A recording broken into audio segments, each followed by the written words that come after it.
আসসালামু আলাইকুম। আজকে একটি জর্জেট সেলোয়ারের সাইডের কাপড় দিয়ে একটি বেবি ড্রেস বানাবো। তো কাপড়ের দুই পার্ট থাকে, এক পার্ট হচ্ছে আটকানো, এক পার্ট খোলা। তো খোলা পার্ট সামনে দিয়ে কাপড়টি কাটিং করতে হবে। বেবির মাপ থেকে 2.5 ইঞ্চি বেশি দিতে হবে রাবারের জন্য। তো রাবারের জন্য হাতার নিচ থেকে দাগ দিয়ে নিয়েছি, এখন রাবারটি দিয়ে নিব। তো জর্জেট সেলোয়ার, এর জন্য এটা একটু কাপড় বেশি ছিল। এখন সামনের পাটে রাবারটি বসিয়ে নেব। এই পাটে রাবার বসানো শেষ, এখন পাইপিং দিয়ে নিব। একটু চ্যাপটা করে পাইপিংটা দিব। 2 ইঞ্চি কাপড় নিয়েছিলাম পাইপিংয়ের জন্য। তো এখন পাইপিংয়ের নিচে এক্সট্রা একটা কাপড় দিয়ে নিব, দিয়ে পাইপিংটি এভাবে আটকিয়ে নিব।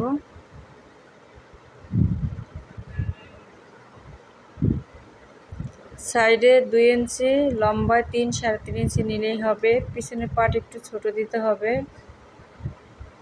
এবং সামনের পার্টটি কাটিং করে নিব ভি শেপ দিয়ে। পিছনের পার্টটি হুকের জন্য কেটে নিয়েছি। এখন হুক পট্টি দেওয়ার জন্য নিচে একটা কাপড় দিয়েছি, কাপড়টি কাটিং করব।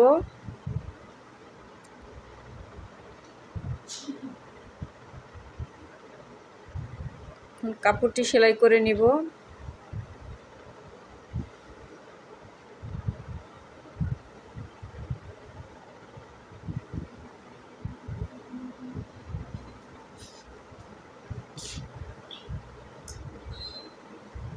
কাপড়টি সেলাই করা হয়ে গেছে, এখন কাঁধ সেলাই করে নিব।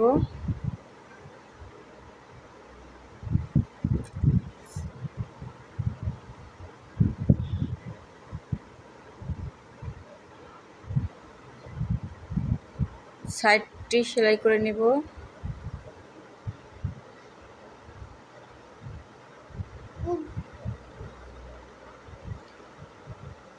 জামার নিচের পার্টটি চিকন বর্ডার দিয়ে নিব।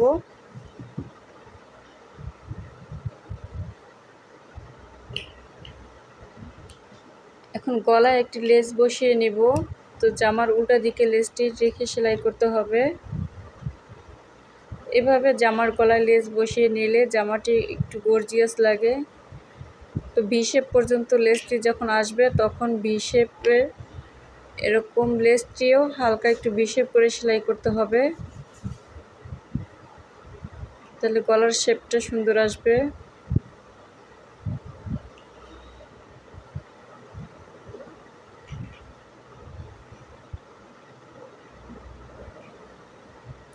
কাপড় ছোট ছোট করে কেটে নিব।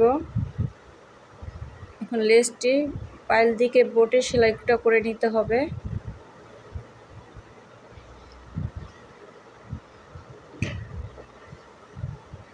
গলাটি সেলাই করা হয়ে গেছে, এখন হাতাটি বর্ডার করে নিয়েছি, একটু কুচি দিয়ে নেব।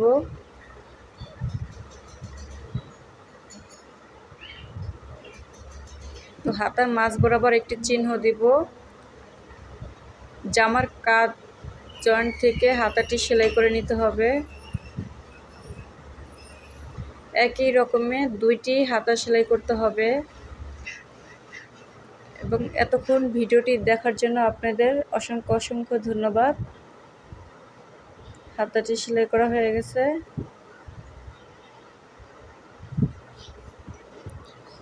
জামার নিচের পার্টটি লেস বসিয়ে নেব। তো সাইডে একটু কাপড় বাড়তি রেখে লেসটি বসাতে হবে, তাহলে নিচে একটি পাইপিংয়ের মতো লাগবে, দেখতে ভালো লাগবে।